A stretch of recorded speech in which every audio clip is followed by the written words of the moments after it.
যেন অনুমতি দেওয়া হয় ঢাকা মহানগরীতে চলাচলের। দীর্ঘদিন এই নিয়ে আমাদের আন্দোলন সংগ্রাম আজকে একটা পর্যায়ে এসে আমরা আপনাদের কাছে এসে দাঁড়িয়েছি।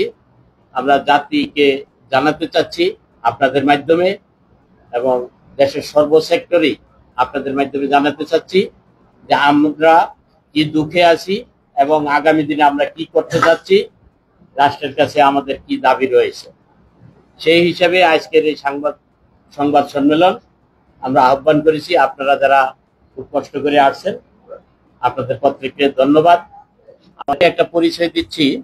আমাদের এই ঢাকা থ গাড়ির দুইটি সংগঠন আলাদা আলাদাভাবে দীর্ঘদিন থেকে আন্দোলন সংগ্রাম করে আসছিলেন।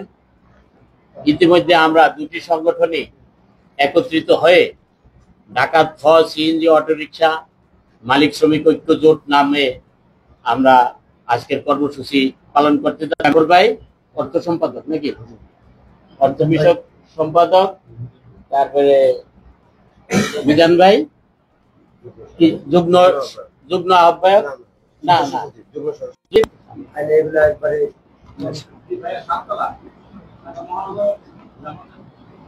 কপি কপি সবাই পাইছেন? কপি আছে তো? আচ্ছা, ঢাকা থ সিএনজি অটোরিকশা কম বেশি 3000 গাড়ি ঢাকা মহানগরীতে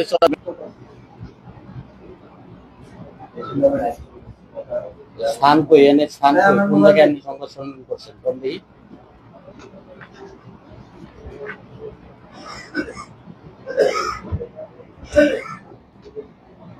আচ্ছা, 21 জুন 2025 সকাল 11টা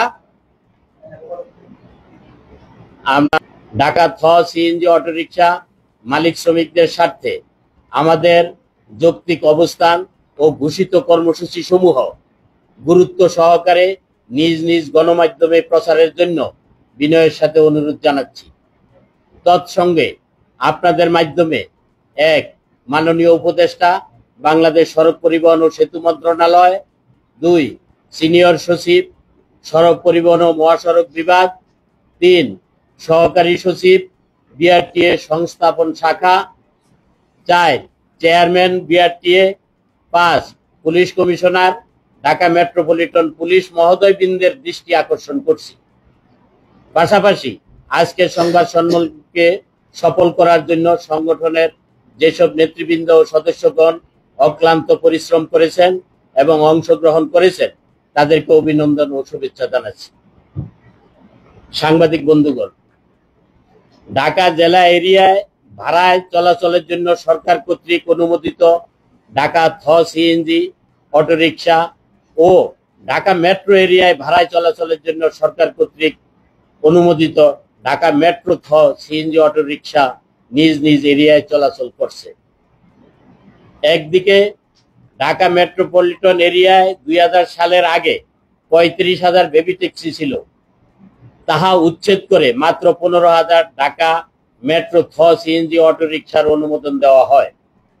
ফলে সেই সময়ে 20,000 চালক গাড়ি না পেয়ে বেকার হয়ে পড়ে। এছাড়া 2000 সালের পর প্রতিদিন বিআরটি হইতে বৈধ 3 হুইলার ড্রাইভিং লাইসেন্স নিয়ে 25 বছরে অসংখ্য চালক এই সেক্টরে যোগ হয়েছে, অথচ নতুন কোনো গাড়ি রেজিস্ট্রেশন দেওয়া হয়নি, ফলে কোনো কর্মসংস্থানও হয়নি।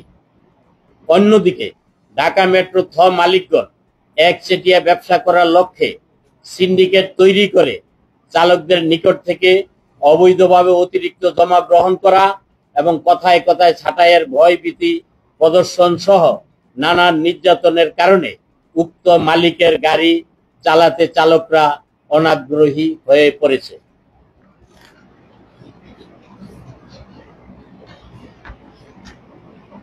এই সকল কারণে ঢাকা মেট্রো এরিয়ায় কিছু সংখ্যক চালক ধার কর্জ, চড়া সুদে লোন, পরিবারের স্বর্ণ অলংকার বিক্রি সহ ইত্যাদির মাধ্যমে ঢাকা থ সিএনজি অটোরিকশা ক্রয় করে মেট্রো এরিয়ার আশেপাশে ঢাকা জেলার সড়ক সমূহে গাড়ি চালিয়ে জীবিকা নির্বাহ করে আসতেছিলেন। এমত অবস্থায় গত 28/6/2016 তারিখে প্রজ্ঞাপনের মাধ্যমে সরকার উক্ত মেট্রো এরিয়ার আশেপাশের 16টি ইউনিয়ন ঢাকা জেলার এরিয়া হইতে কেটে নিয়ে 36টি নতুন ওয়ার্ড তৈরি করে ঢাকা মেট্রো এরিয়া বৃদ্ধি করেন। ফলে ঢাকা সিটির সেই চালকরা যারা উক্ত ইউনিয়ন সমূহের সড়কে গাড়ি চালাতেন, তারা তাদের সেই এরিয়া হইতে উচ্ছেদ হইয়া পুনরায় বেকার হইয়া পড়িলে উপায়ন্তর না পেয়ে অবশেষে তারা কম বেশি 3000 Dhaka CNG auto rickshaw Dhaka metro এরিয়ায় চলাচলের মাধ্যমে পরিবার পরিজনের বেঁচে থাকার জন্য দুমুঠো খাবার জোগাড় করে চলছেন। ইতিমধ্যে ঢাকা মেট্রোপলিটন ট্রাফিক সার্জেন্টগণ উক্ত চালকদেরকে মেট্রো এরিয়া হইতে উচ্ছেদের জন্য অন্য যে কোনো সময়ের চেয়ে অধিক তৎপরতার মাধ্যমে অতিরিক্ত মামলা, রেকার, ডাম্পিং দেওয়ায় উক্ত চালকগণ বর্তমানে পুনরায় আবার বেকার হয়ে পড়েছে। আজ প্রায় একটানা 5 মাস গত হলো, গাড়ি বন্ধ হয়েছে।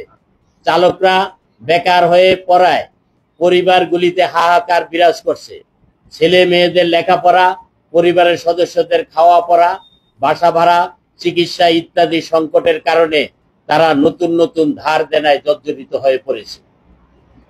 কম বেশি 3000 Dhaka CNG auto rickshaw Dhaka metro এরিয়ায় চলাচলের অনুমতির দাবিতে আমরা রাজপথে সভা সমাবেশ, মিছিল, মানববন্ধন, স্মারকলিপি প্রদান এবং তার সাথে গত 3/1/2023 এবং 14/8/2024 সচিব, সড়ক পরিবহন ও মহাসড়ক বিভাগ বরাবর দরখাস্ত প্রদান এবং 25/9/2024 ও 16/10/2024 তারিখে উপদেষ্টা, সড়ক পরিবহন ও সেতু মন্ত্রণালয় বরাবর প্রথম ও দ্বিতীয় স্মারকলিপি প্রদান করা হয়, যাহার প্রেক্ষিতে গত 24/10/2024 তারিখে সহকারী সচিব মোহাম্মদ জসিমউদ্দিন, সড়ক পরিবহন ও মহাসড়ক বিভাগ বিআরটিএ সংস্থাপন শাখা আমাদের উক্ত দাবি বিষয়ে জরুরি মতামত প্রেরণের জন্য চেয়ারম্যান বিআরটিকে নির্দেশক্রমে